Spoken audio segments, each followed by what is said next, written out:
ಗೆಳೆಯರೇ ನಮಸ್ಕಾರ, ಹೇಗಿದ್ದೀರಿ ಎಲ್ಲರೂ? ಗೆಳೆಯರೇ, ನಮ್ಮ ರಾಜ್ಯದಲ್ಲಿ ಒಂದು ಸರ್ಕಾರ ಇದೆ.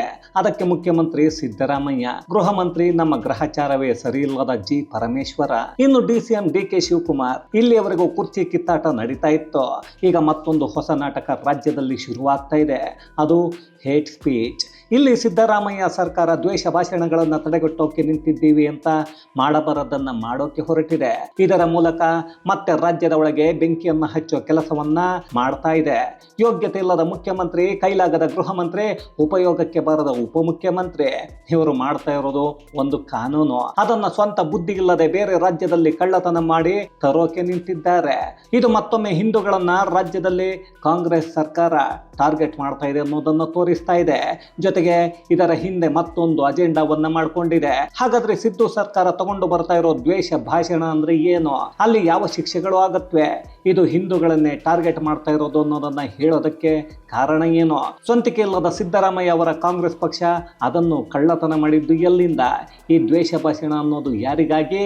ಎಲ್ಲವನ್ನ ಈ ವಿಡಿಯೋದಲ್ಲಿ ನೋಡ್ಕೊಂಡು ಬರೋಣ ಬನ್ನಿ. ಗೆಳೆಯರೇ, ರಾಜ್ಯದಲ್ಲಿ ಸಿಎಂ ಕುರ್ಚಿಗಾಗಿ ಕಿತ್ತಾಟ ನಡೀತಾನೆ ಇದೆ. ಅದು ಮೇಲಕ್ಕೆ ಹೋಗಲ್ಲ, ಕೆಳಕ್ಕೆ ಬರಲ್ಲ. ಅದಕ್ಕಿಂತ ಮೊದಲು RSS ವಿಚಾರವನ್ನ ಇಟ್ಕೊಂಡು ರಾಜ್ಯದಲ್ಲಿ ಒಂದಷ್ಟು ನಿರ್ಬಂಧವನ್ನ RSS ಮೇಲೆ ಹೇರೋದಕ್ಕೆ ಸಿದ್ದರಾಮಯ್ಯ ಸರ್ಕಾರ ಹೊರಟಿತ್ತು.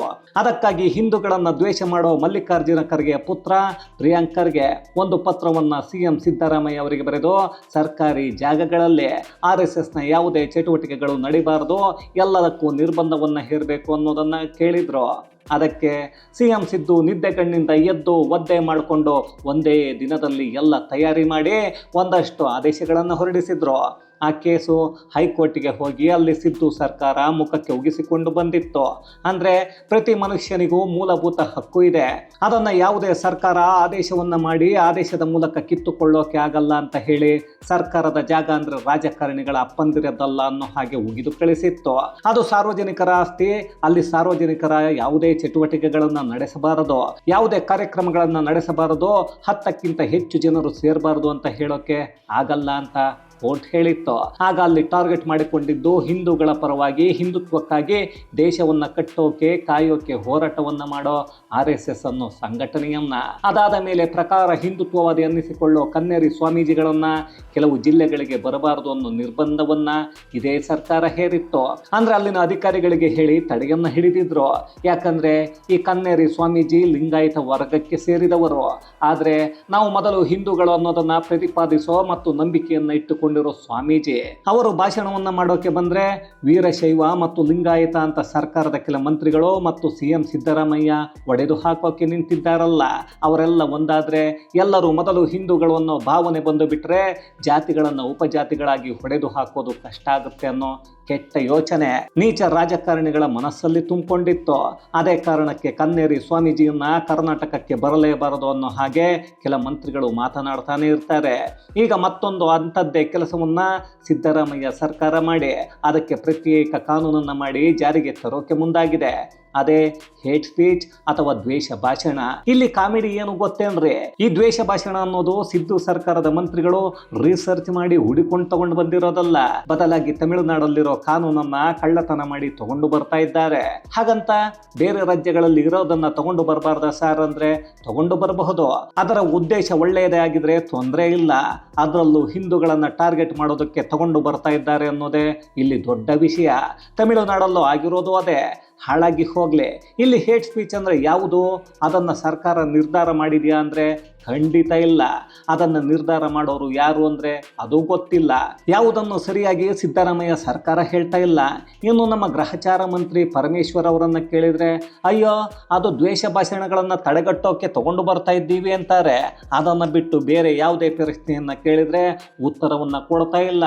ಆಗ ಗೊತ್ತಿಲ್ಲ ಮಂತ್ರಿ, ನನಗೇನು ಗೊತ್ತಿಲ್ಲ ಅಂತ ಓಡಿ ಹೋಗ್ತಾ ಇದ್ದಾರೆ. ಇಲ್ಲಿ ದ್ವೇಷ ಭಾಷಣವನ್ನ ಮಾಡಿದ್ರೆ 5,000 ದಂಡ, 3 ವರ್ಷ ಜೈಲು ಶಿಕ್ಷೆ ಅನ್ನೋದನ್ನ ಸರ್ಕಾರ ತೀರ್ಮಾನ ಮಾಡಿಕೊಂಡಿದೆ. ಕರ್ಮ ಅಂದ್ರೆ ದ್ವೇಷ ಭಾಷಣ ಅಂದರೆ ಏನು, ಯಾವುದು ಅನ್ನೋ ಯಾವುದೇ ಗೈಡ್ಲೈನ್ಸು ಇಲ್ಲಿ ನಮಗೆ ನೋಡೋದಕ್ಕೂ ಸಿಗ್ತಾ ಇಲ್ಲ. ಹಾಗಾದರೆ ಇದು ಯಾಕೆ ಹಿಂದೂಗಳ ವಿರುದ್ಧದ ಅಜೆಂಡಾ ಅನ್ನಿಸ್ತಾ ಇದೆ ಅಂತ ನಾವು ನೋಡೋದಕ್ಕೆ ಹೋದರೆ AICC ಅಧ್ಯಕ್ಷ ಮಲ್ಲಿಕಾರ್ಜುನ ಖರ್ಗೆಯ ಪುತ್ರ ಪ್ರಿಯಾಂಕ್ ಖರ್ಗೆ ಯಾವಾಗಲೂ ಹಿಂದೂಗಳ ವಿರುದ್ಧ ಮಾತಾಡ್ತಾ ಇರ್ತಾರೆ. ಅದು ಹಾಗಾದ್ರೆ ದ್ವೇಷ ಭಾಷಣ ಆಗತ್ತಾ? ಅವರನ್ನ ಜೈಲಿಗೆ ಕಳಿಸ್ತಾರಾ? ಅದೇ ಮರಿಕರ್ಗೆ RSS ವಿರುದ್ಧ ಪದೇ ಪದೇ ರೋಡಲ್ಲಿ ನಿಂತು ಮಾತಾಡ್ತಾರೆ, ಅದು ಹೇಟ್ ಸ್ಪೀಚ್ ಆಗಲ್ವಾ? ಇನ್ನೊಬ್ಬರ ಬಗ್ಗೆ ಕೆಟ್ಟದಾಗಿ ಮಾತಾಡ್ತಾರಲ್ಲ. ಅದೇ ರಾಹುಲ್ ಗಾಂಧಿ ಕರ್ನಾಟಕಕ್ಕೆ ಬಂದ್ರೆ ಮುಸಲ್ಮಾನರ ತುಷ್ಟೀಕರಣ ಓಲೈಕೆಗಾಗಿ ಹಿಂದೂಗಳ ವಿರುದ್ಧ ಬಾಯಿಗೆ ಬಂದ ಹಾಗೆ ಮಾತಾಡ್ತಾರೆ, ಅವರದ್ದು ಹೇಟ್ ಸ್ಪೀಚ್ ಆಗತ್ತೆ. ಆಗ ಅವರನ್ನು ಜೈಲಿಗೆ ಕಳಿಸ್ತಾರಾ?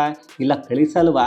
ಇನ್ನು ನಮ್ಮ ಮುಖ್ಯಮಂತ್ರಿ ಸಿದ್ದರಾಮಯ್ಯ, ನನಗೆ ಹಿಂದುತ್ವದ ಮೇಲೆ ನಂಬಿಕೆ ಇಲ್ಲ, ಸನಾತನ ಧರ್ಮ ಅನ್ನೋದೇ ಸುಳ್ಳು, ಬಸವಣ್ಣ ಸನಾತನ ಮತ್ತು ಹಿಂದೂ ಧರ್ಮವನ್ನು ಒಪ್ಪಿಕೊಂಡಿರಲಿಲ್ಲ ಅಂತ ಇಲ್ಲದ ಸುಳ್ಳನ್ನು ಕಳೆದ ವಾರ ಅಷ್ಟೇ ಹೇಳಿಕೊಂಡು ಭಾಷಣವನ್ನು ಮಾಡಿದ್ರು. ಇಲ್ಲೂ ಕೂಡ ಅವರವರ ನಂಬಿಕೆ ಅವರಿಗೆ ಬಿಟ್ಟದ್ದು. ಅದನ್ನ ಇರಲೇ ಇಲ್ಲ ಅಂತಾನೋ ಅಥವಾ ಸುಳ್ಳನ್ನು ಹೇಳಿ ಇನ್ನೊಬ್ಬರನ್ನು ನಂಬಿಸೋಕೆ ನೋಡೋದು, ಒಂದು ಜಾತಿಯನ್ನ ಮತ್ತೊಂದು ಜಾತಿಯ ಮೇಲೆ ಎತ್ತಿಕೊಟ್ಟೋ ಕೆಲಸವನ್ನ ಮಾಡೋದು ದ್ವೇಷದ ಭಾಷಣ ಆಗಲ್ವಾ?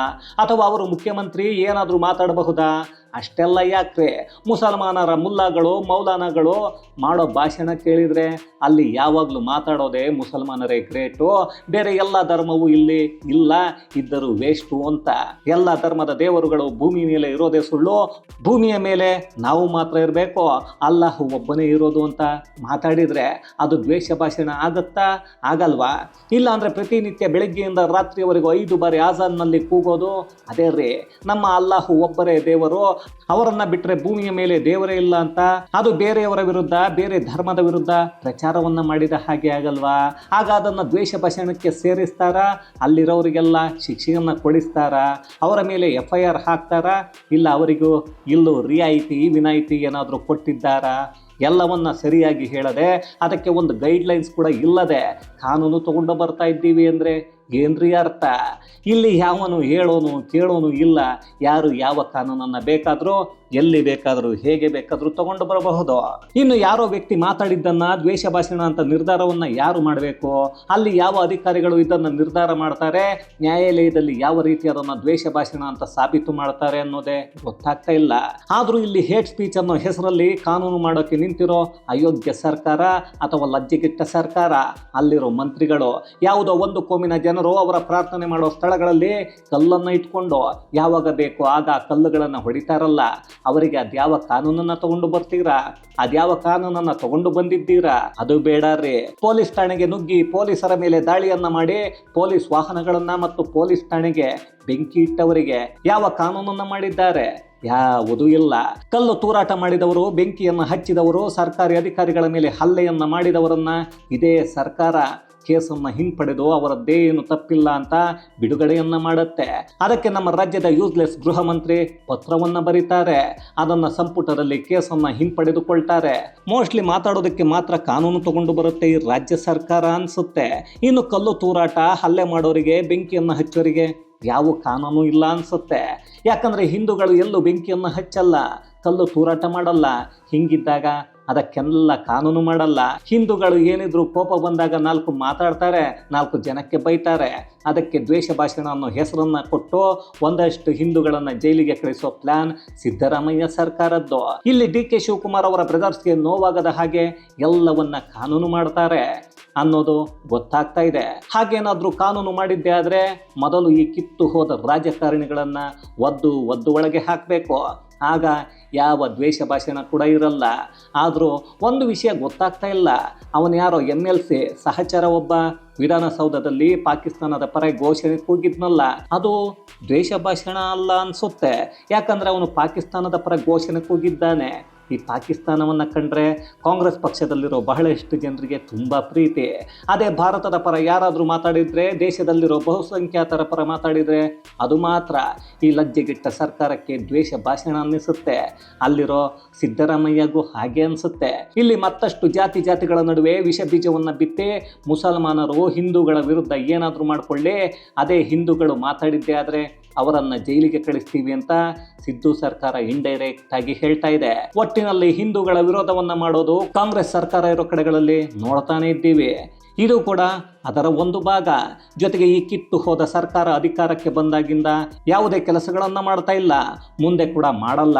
ಅದೇ ಕಾರಣಕ್ಕೆ ಒಂದಾದ ನಂತರ ಒಂದು ನಾಟಕವನ್ನ ದೊಂಬರಾಟವನ್ನ ಆಡ್ತಾನೆ ಇದೆ ಅಷ್ಟೇ. ಮೊದಲು RSS ಅಂತ ಅಲ್ಲಿ 1.5 ತಿಂಗಳು ಜನರ ದಿಕ್ಕನ್ನ ತಪ್ಪಿಸಿದ್ರು. ಈಗ ಅಧಿಕಾರ ಹಂಚಿಕೆ ಅನ್ನೋದನ್ನ ನಮ್ಮ ಜನರು 1 ತಿಂಗಳಿಂದ ನೋಡ್ತಾನೆ ಇದ್ದಾರೆ.